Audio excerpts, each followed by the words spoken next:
Buen día, cordial saludo, profesora Marcela Rojas.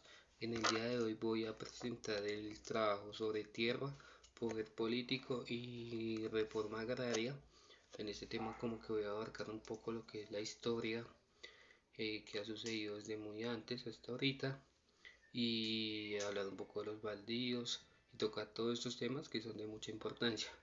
Entonces, pues empezando, digamos que normalmente desde que se hizo la nación, eh, se ha visto un problema que hay con las tierras, ya sea por poder, por política, por religión, y antiguamente, desde la nación, desde la colonización, se crearon como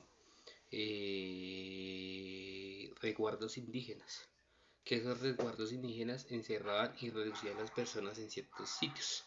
Entonces, a las personas estaban reducidas en ciertos sitios, comenzó a haber como una gran producción de tierras y demás.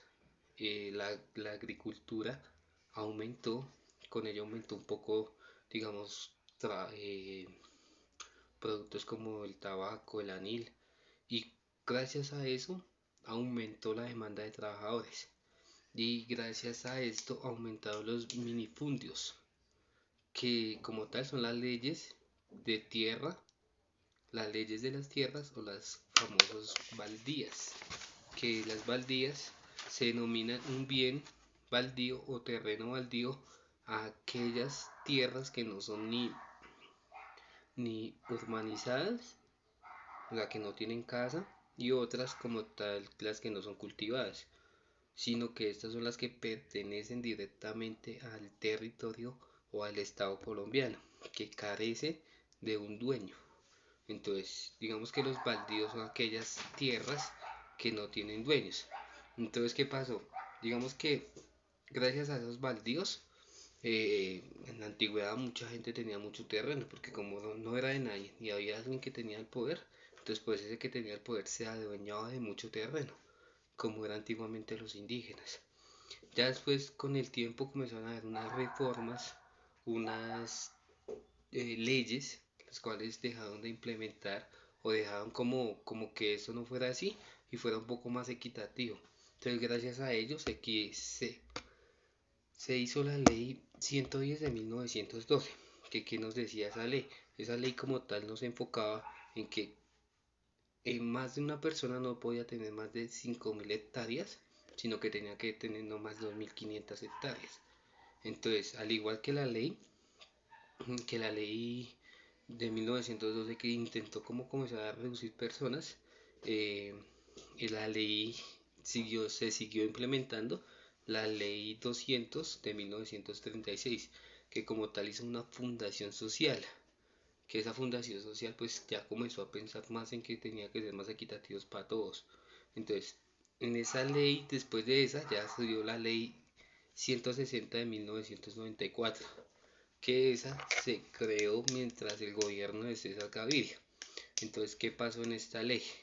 Se votó como a la ley de 1968 e intentó reformar esta ley.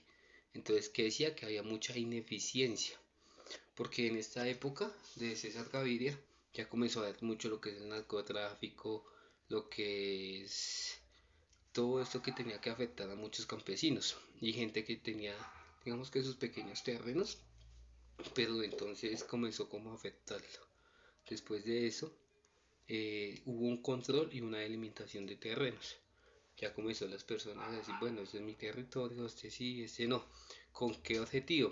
Con tener una mayor capacidad de ingresos a los campesinos, mediante tres sistemas. Uno, que es el sistema de la reforma agraria. Dos, el Fondo Nacional del Agrario. Y tres, una reserva al campesino. Digamos que ellos fueron los primeros que comenzaron a pensar como en darle un subsidio o un bienestar a las personas campesinas. Eh, que ahí salió el famoso Encora, que decía Cora, que decía que el 70% de un subsidio lo daba el gobierno y el otro 30% como tal lo pagaba el campesino. Entonces, gracias a esto, hubo en 1991, con la Constitución hubo una ventana de oportunidades. ¿A qué? Entonces a que los campesinos pues pudieran acceder más fácil a un terreno, a una tierra. Segundo, una salud, una vivienda, a crédito, que hubiera mayor comercialización, y en esto eh, comenzaron a haber eh, nuevos actores como tal, nuevas personas que se involucraban. Entonces en ello comenzó lo de que los indígenas ya tenían una gran participación. eh, en esta misma época más o menos pasó lo que se vivía de conflicto armado en Colombia con las FARC, y hubo una ley de víctimas y restitución de tierras. ¿Qué pasó con esta ley de víctimas y restitución de tierras? Pues digamos que cada persona que había sufrido un conflicto como tal, pues iba, hablaba, y aquellos que se les denominaba que realmente fueron destituidos por la tierra, destituidos informalmente de su terreno, pues le intentaban como hacer como un acuerdo.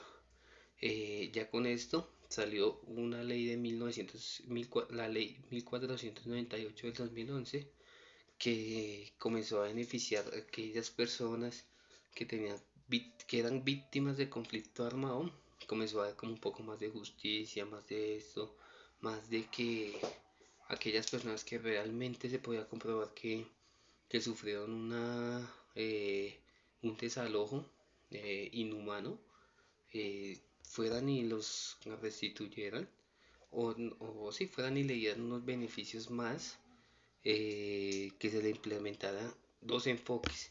Uno que es el top down, que significa ingresos de la propiedad de la tierra, y que esto como tal es el Sistema Nacional de Reforma Agraria, y otro que es bottom up, que significa que es una ejecución de qué, de un sistema nacional, de una reforma agraria y un desarrollo campesino. Después de esto, digamos que comenzaron como ya a haber más formas de acceder a unas tierras, y a que todo fuera más equitativo para todos.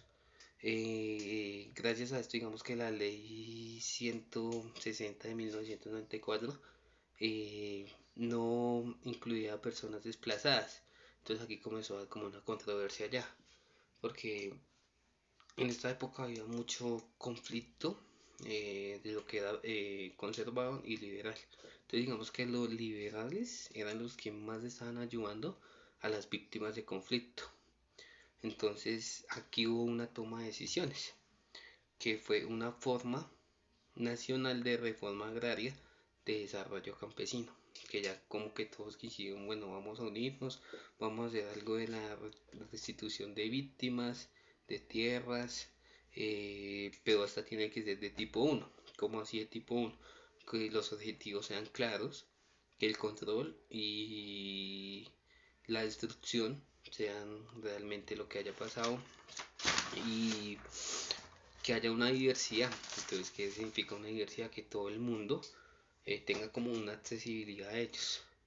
Eh, Acá ya empezaron a como a incluir un poco las opiniones de los campesinos, que decía, bueno, es que esto es así, así, esto es así, y de pronto lo comenzó a tener un poco más en cuenta las personas. Eh, digamos que con esto nos damos a entender que sí, que desde antiguamente lo que son las reformas agrarias y eso han estado beneficiando y afectando como tal a los campesinos. Beneficiando en el sentido de que gracias a estas reformas se han podido como acceder un poco más fácil a encontrar a comprar terrenos para los campesinos, porque pues ya el gobierno está como ayudando mucho esto. Pero también en parte es un poco más complicado, porque dependiendo de esto también un campesino va a quedar endeudado, nunca se sabe cómo va a ser la tierra. También va a ser complicado porque aún hoy en día se ve un conflicto armado en Colombia, y nunca van a saber que digan, bueno, necesitamos que nos desalojen. Entonces digamos que políticamente y todo esto han intentado beneficiar al campesino, pero también han intentado, pero también gracias a conflictos pues no se han visto muy beneficiosos. Entonces pues esperemos a ver cómo sigue. Muchas gracias, profesor.